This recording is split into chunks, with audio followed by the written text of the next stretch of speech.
Hello, Kakden fans! Ito na nga hasang katutak pala yung gagawa ng bahay ni Alden mga kasembreros.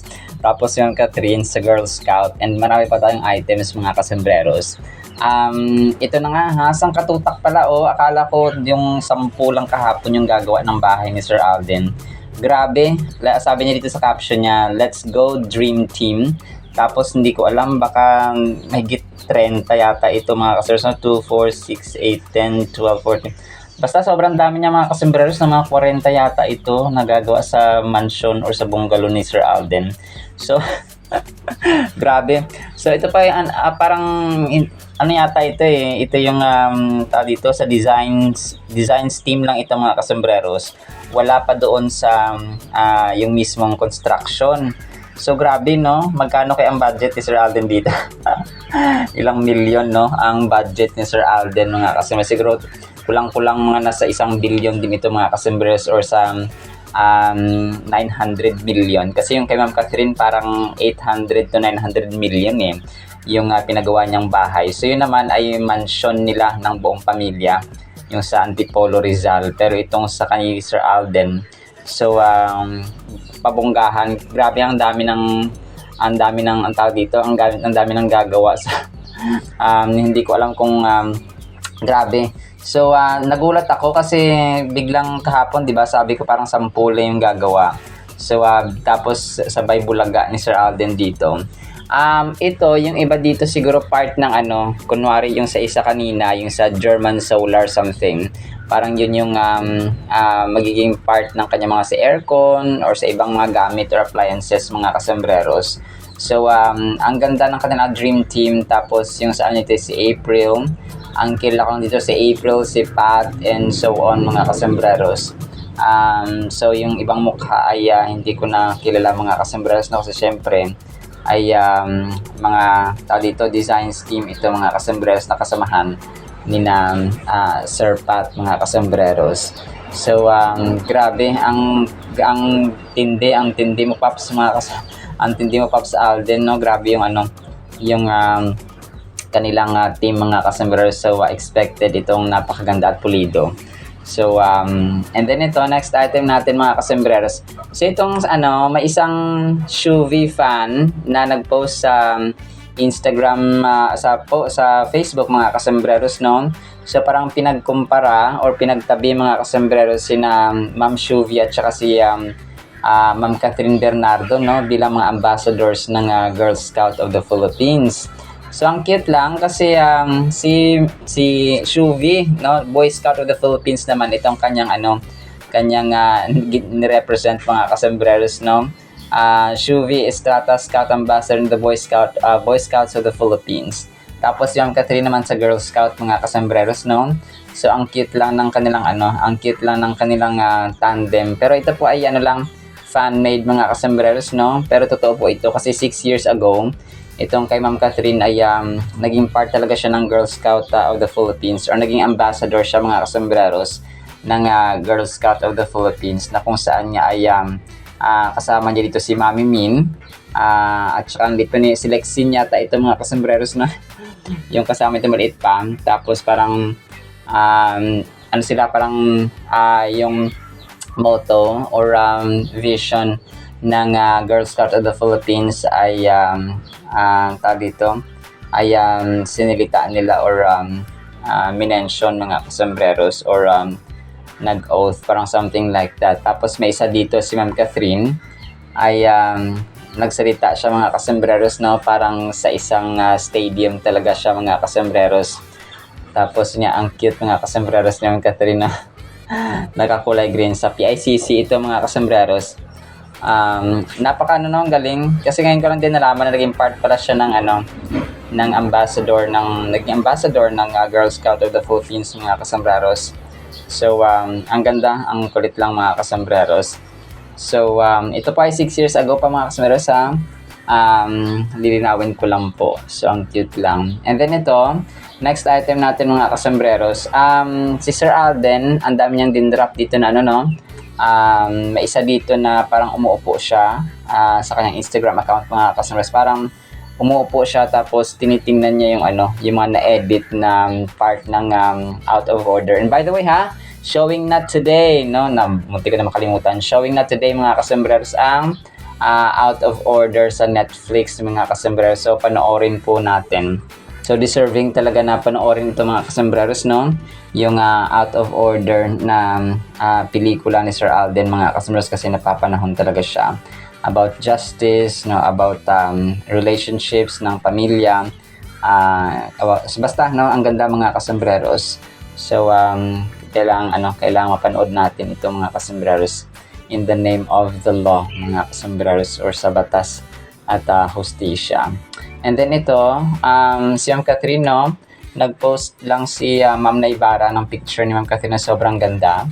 Parang naka-dirty white siya dito mga kasembreros, no? Tapos naka-loose yung kanyang parang sweater yata. Ito naman manipis mga kasembreros na naka-push ang sofa. And then ito, next item natin. So si Ma'am Catherine, nilike, no, yung post ni Sir James Reid daw sa kanyang 15th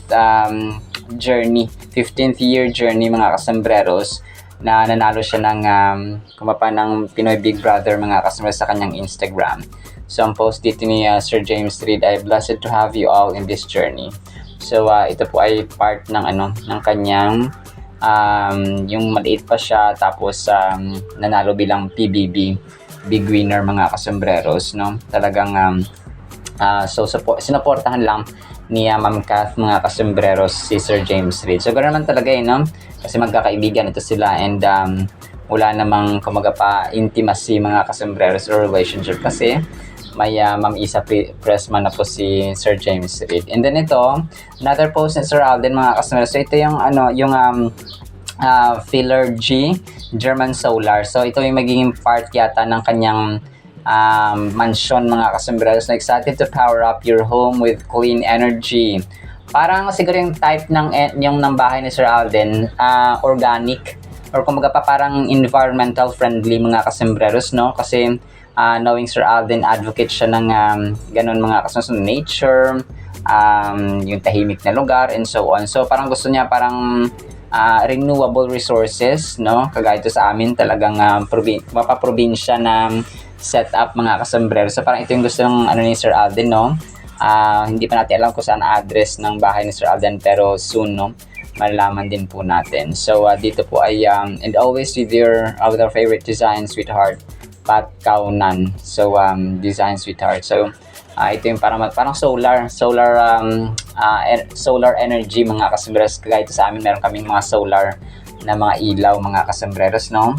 And then ito, next item natin. So nag-drop din siya ng another yung ito pala yung video mga kasembreros, no? Doon sa may Vivo niya na picture kagabi na solo, na kung saan ay nakaupo nga siya sa parang tubig kunyari. Tapos may upuan, tapos nandito yung yung parang model niya, yung Vivo na kulay violet mga kasembreros. So ang cute lang, no? Tapos itong tubig ay effect lang pala ito mga kasembreros. So ayun po, ang cute lang. So ito yung, kasi yung pinost niya kagabi na pinlash natin ay picture lang, no? Hindi yung video. So ito po yung video niya na post mga kasembreros. And then ito, next item natin. So this will be the last one. Hindi, malawa. So so yung yung part ng kanyang designs team mga kasembreros, sabi niya dito sa kanyang caption ay kicked off the day strong, Alden Richards, Pat Kaunan. So parang nagtatrabaho sila, kung kaya, tapos si Sir Alden at si Sir Pat ay nasa sulok na parang may sila, kulitan moments mga kasembreros. And then ito, next item natin mga kasembreros ay nag-drop din siya, no, ng mga out of order. Ito yung last natin item.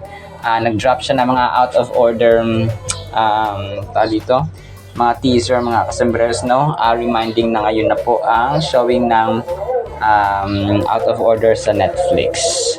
Alright, so naman sa ating katin items sana pa ipanghin po natin ang Word of God. Today is October 2, 2025, Thursday na po. Sana po ipanghin po natin ang Word of God. And let's pray sa mga biktima pa rin ng Cebu mga kasembreros and other parts of the country na biktima po ng kalamidad po. At para po sa ating Word of God ay sobrang cute at sobrang kulit po nito mga kasembreros, pero sobrang ganda. Ang title po, Delivery Delivered. Psalms 34 verse 4. I sought the Lord and He heard me and delivered me from all my fears. Okay. Sa atin, sa kasalukuyan talagang uso yung pa-deliver, no? Pa-deliver ng pagkain, no? Grab food, and then yung mga delivery rider ng mga TikTok shopping, online shopping, Lazada, and so on, mga kasombreros. So, kumbaga pa, yung item na for example, binili mo, tapos na-deliver siya mga kasombreros, di ba? Parang tuwang-tuwa ka kasi, kunwari, walang sira, maayos na na-deliver sa mga kasombreros. So, doon sa ating simple na pag-receive or pagtanggap ng ating in-order, ay tuwang-tuwa tayo mga kasombreros. And ang Panginoon natin dito ay talagang nagre-reassure sa atin ulit, no? Na tayo pa i-deliver niya. Ibig sabihin, liligtas niya tayo mga kasombreros, tatanggalin niya tayo sa ating yung mga takot natin, no? Yung state na pagiging matatakotin or may takot sa ganito, ay tatanggalin niya mga kasombreros. He will deliver us from all our fears mga kasombreros. And ang takot na ito, iba kasi yung takot, no? Ng takot sa Panginoon at saka yung takot sa hindi kasiguraduhan ng mundong ito. Marami, lalong-lalo ngayon, yung mga lindol, yung mga calamities, mga kasombreros na nararanasan at maraming biktima ngayon sa Cebu, mga kasombreros, no? Talagang let's continue praying for our fellow Filipinos sa Visayas region, specifically sa mga Masbate yata yun at saka Cebu, no? Yung mga talagang napuruhan ng 6.9 magnitude na lindol, mga kasombreros. So, ito, ang sasabi ni Lord dito mga kasombreros, no? Yung Psalms 34 verse 4, kung isama pa natin yung verse 5, is about seeking God's protection. So, ang sought po, no? Sabi niya kasi ito, I sought the Lord. Ibig sabihin po niyan ay past tense po ng seek. Ang seek naman, synonym po ng find. So, find, maghanap, no? Kapag hinanap natin ng Panginoon, tapos dininig tayo ng Panginoon, so, hindi ibig sabihin na yung hahanapin mo, kunwari, pupunta ka ng Germany, hanapin mo si Lord doon, pupunta ka ng Amerika, pupunta ka ng Japan, pupunta ka ng Cambodia or Korea. So, hindi po, no? Ang paghanap natin ay sa kanyang salita, no? Reading the Bible. Prayer, which is the most accessible thing na pwede natin gawin, mga kasombreros, para atin pong makaniig at saka makakommunicate, mga kasombreros, ang ating Panginoon. Alam nyo, di ba yung load natin or yung ating mga minamahal sa buhay, kung malayo sila, kailangan natin ng load, kailangan natin ng wifi para makontak sila sa messenger or tawagan sila sa cellphone number, for example. Pero ang paano natin, imagine nyo, libre ang prayer, mga kasombreros, wala pong bayad. Kung kaya, parang ginawa niyang very accessible at saka libre, mga kasombreros, yung pakikipag-usap sa kanya kasi alam niyang kumapaalam niyang may mga may hirap, parang accessible siya sa lahat ng tao, sa lahat ng bata, sa lahat ng matatanda, sa lahat ng middle ages, and so on. So, kahit na may kapansanan tayo, no, talagang makakapag-communicate tayo kasi nga hindi na kailangan ng pera, hindi na kailangan ng bayad. Ang panalangin, mga kasombreros. Come to think of that, mga kasombreros, na ginawa niya accessible. Kumaga pa, nilagay niya na tayo dun sa pinaka madaling pamamaraan at madali at saka mabilis na pamamaraan, mga kasombreros. Ibukal natin ng bibig, no? Kahit nagluluto tayo, kahit nasa opisina tayo, tapos kailangan natin ng silent prayer, we can instantly pray, mga kasombreros, without any payment, without any, wala tayong ibang gagawin kundi ilagay natin yung ating isipan at saka ibuka ang ating bibig and then ang ating puso sa ating panalangin, mga kasombreros, as we communicate and talk with God. This verse reminds us of the powerful impact of seeking the Lord for help and deliverance. So talagang yung seeking ba, yung paghahanap, mga kasombreros, yung sa panalangin. When we turn to God in times of trouble or when we are in need of salvation, we are opening ourselves up to His divine intervention and guidance. The act of seeking the Lord shows our faith and trust in His ability to bring us through difficult situations. It also reflects our humility in recognizing that we cannot overcome challenges on our own. So yung isang tao, for example, ay naghanap siya ng hustisya, so pupunta siya sa ganito, no? Pupunta siya sa ating mga justice or lawmaking body or sa kung sino man dyan sa ating pamahalaan or kung sino mang tao, attorney for example, no? So pupunta siya doon kasi alam niyang may solusyon ang attorney. kung naghahanap siya ng hustisya. Kung naghahanap naman siya ng kagalingan, no, sa kanyang karamdaman, so pupunta siya sa doktor. So ganun tipo mga customers. So ang Diyos natin, kapag tayo po ay lumapit sa kanya mga customers, recognizing and kung pa nagpapakita ito ng pananampalataya at pananalig na kayang gawin ng Panginoon ito, kayang gawin ng Panginoon ito. Kasi lumapit tayo sa kanya, kasi hindi tayo pwedeng lumapit, kunwari sa isang attorney or sa isang doktor, hindi tayo pwedeng lumapit sa kanila kung alam natin hindi sila makakatulong sa atin. So, ang faith natin sa Panginoon, ang tiwala natin, kung pa yung kaibigan mo na maraming datong na alam mong pwede mo utangan o hihiraman, ay lalapit ka sa kanya kasi alam mong matutulungan ka niya. So, ganun mga kasama. So, tayo, lalapit tayo sa Panginoon because alam niyang tutulungan niya tayo and He will deliver us from our fears. And hindi lamang ito, yung ating relasyon sa Panginoon, yung paglapit natin, paghahanap natin, pagsisik natin at panalangin natin sa Panginoon, pagbabasa ng Biblia, hindi lamang ito sa difficult situations ng ating buhay. Every single day mga kasumiras ng ating buhay, dapat ay naglalaan po tayo ng panahon sa Biblia at sa panalangin. To seek God's deliverance from fear as described in Psalms 34 verse 4 or 5, we must first recognize the source of our fear and acknowledge it to God in prayer. So, kasi may mga taong natatakot sa kanilang kalusugan, natatakot sa kanilang relasyon, baka maghiwalayan, matatakot na baka hindi makapasa sa ganito, baka hindi matanggap sa ganito. Anything na nagtutrouble or nagiging source ng ating takot. So, open up natin yun sa Panginoon mga kasambres. And ang gusto ng Panginoon, maging bukas yung ating puso. Parang wala tayong hinahold back ba? Wala tayong tinatago na, parang sugar coated. Parang hindi yung hindi Diyos hindi tao ang Diyos mga customers na pwede mo i-sugar coat yung iyong nararamdaman, yung iyong nasa isip mga customers sa puso, no? Kung kaya kapag tayo po ay nananalangin, i-all out na lang natin kasi alam ng Diyos naman yung yung situations natin, and even before we open our mouth ay alam ng Diyos kung ano yung ating pangangailangan. Pero it shows humility which attracts God mga customers kapag tayo po ay nagpapakita ng kababaang loob sa Kanya.